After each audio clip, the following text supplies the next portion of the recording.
There's been a huge shake-up in Pakistan. Nawaz Sharif has been forced to step down as Pakistan's Prime Minister. This after Pakistan's Supreme Court disqualified him for life as Prime Minister of Pakistan. Sharif came under the scanner along with his children when they were linked to offshore companies in the Panama Papers. It has been alleged that Nawaz Sharif's family brought property in UK with assets disproportionate to their known sources of income. This was a unanimous judgment. A 5-judge bench of Pakistan's Supreme Court unanimously found Nawaz Sharif guilty and disqualified him for holding public office in Pakistan. His daughter Maryam Nawaz has also been barred from contesting elections. The Supreme Court has also directed Pakistan's National Accountability Bureau, the NAB, to file a case against the former Prime Minister and his family. Nawaz Sharif was less than 1 year away from becoming the first Prime Minister in Pakistan's history to complete a full term in office. India Today's Hamza Amir now joins us live from Pakistan. Our Foreign Affairs editor Geeta Mohan with me in Delhi. Hamza, what next for Nawaz Sharif and what next for his party?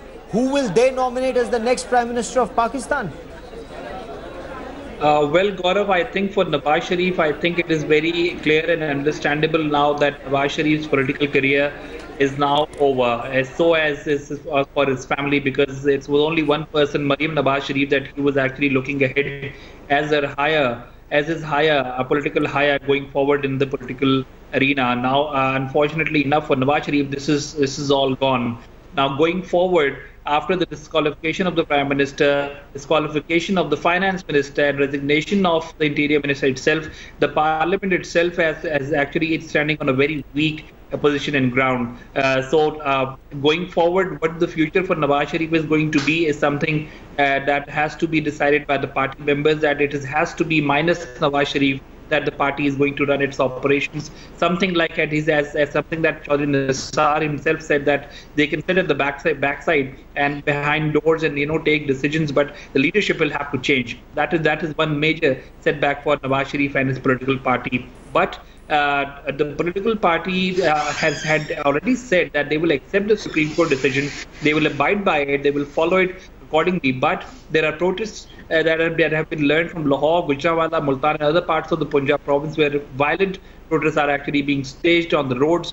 Tires are being burned, protesters are coming out. They do not want to accept the decision of the Supreme Court, and they say that all justice has not been served. In fact, they call it an injustice system. And if I tell you the history of Pakistan, yes, there have been 20 prime ministers in Pakistan, and none of the prime ministers has actually been able to complete their full term in office. That is the harsh history of what actually reveals that it also establishes even right now that even Nawaz Sharif, even though he actually was running a government that was completely dictated by the military establishment, and he was completely trying to stay on ground in many cases, yes, and trying to ignore and negate the confrontation of the military establishment itself. Unfortunately enough, in that regard as well, he has not been able to complete a term in office, though PMLN as a party. Absolutely, not one of 20 prime ministers, as Hamza Amir is telling us, has been able to complete his tenure. And Nawaz Sharif, for some reason, Geeta, has been exceptionally unlucky. 1993, he was ousted on charges of corruption and nepotism and intimidating his political opponents. 1999, after the Kargil war, Pervez Musharraf overthrew him, put him in jail. And once again in 2017, it's the Supreme Court that has ousted him from power, and at a time when there hasn't even been a trial, Geeta. Well, that's right. He's seen it all, Gaurav. 3 terms, and yet he could not finish one single tenure of his.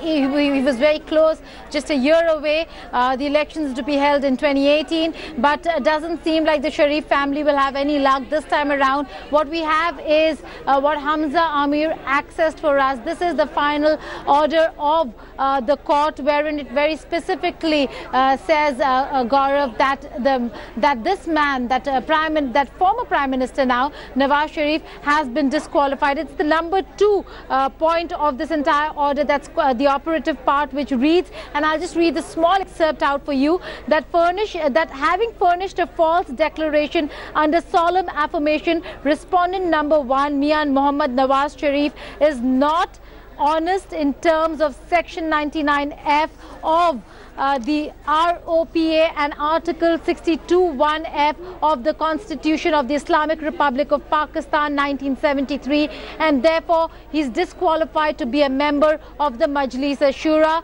Continuing with this, it says the Election Commission of Pakistan shall issue a notification disqualifying respondent number 1 from being a member of the Majlis-e-Shura. The President of the Islamic Republic of Pakistan is required to take all necessary steps under the Constitution.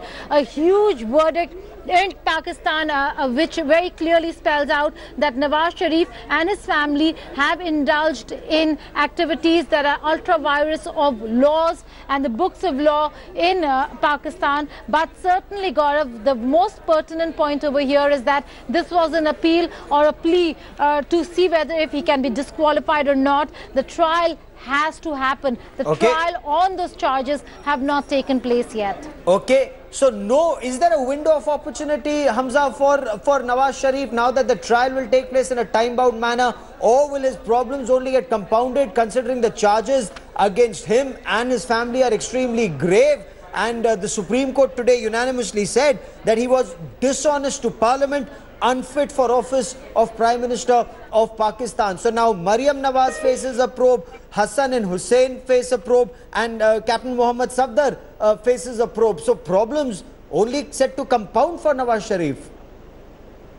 Well, yes, in fact, the problems are in tons and not in, small numbers, because the institutional divide that, Nawaz Sharif has already has been faced with during his 3 times of his leadership, has also again, hit him back very, very hard. And this time around, as I said, that, disqualified for life by the Supreme Court, we don't have a precedent or a history that Supreme Court would actually take back or reverse a decision on any reference that actually would challenge the Supreme Court's decision. Though they have this opportunity available, they are going to be going to the National Accountability Court and filing a reference against the decision. But that, I don't think, is going to deter Supreme Court's decision going forward, because after Nawaz Sharif is now no more the Prime Minister, neither is he the member of the Parliament. He has got cases against him in the court, and that are also corruption charges of money laundering. And I think that is something that is going to hurt him even further. Not only that, PMLN party members are also saying that, Nawaz Sharif